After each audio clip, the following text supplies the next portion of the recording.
This Week in Cybersecurity is sponsored by PCmatic, America's antivirus.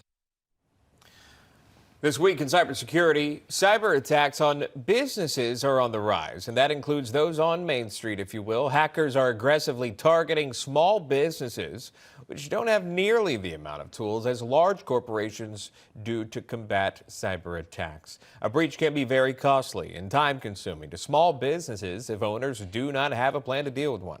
In fact, according to the Verizon 2023 Data Breach Investigations report, the median cost per ransomware attack more than doubled over the past 2 years to $26,000. And remember, we're talking about small businesses here. Scott Augenbaum is a retired FBI supervisory special agent and the author of The Secret to Cybersecurity. Scott, thanks for coming on. From this report, why are hackers going after small businesses? What do they hope to gain? Well, one of the things that I always say is the cyber criminals do not care who you are. They do not care the size of your business.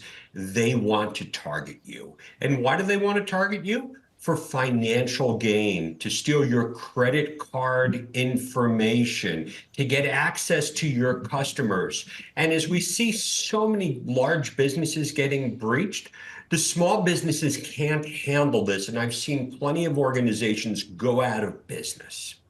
Well, data breaches have obviously had a negative impact on small businesses and large alike. But the U.S. National Cybersecurity Alliance found this: 60% of small businesses went under after being hit by an attack. And remember, if it's costing between $20,000 and $30,000 even to fight this stuff off, that may be the reason why they go under. What can these small business owners do to prevent this from happening?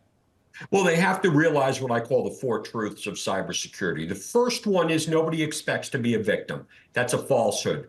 The cyber criminals are going to target small businesses. When they steal your money, it's difficult or impossible to get back. These criminals are overseas in foreign countries. Bringing them to justice is even harder. But one of the things that I discovered and I talk about all the time is 90% of it easily could have been prevented if they just follow a couple of simple tips.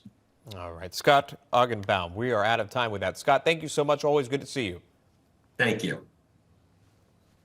This Week in Cybersecurity is sponsored by PCmatic, built by Americans to protect America.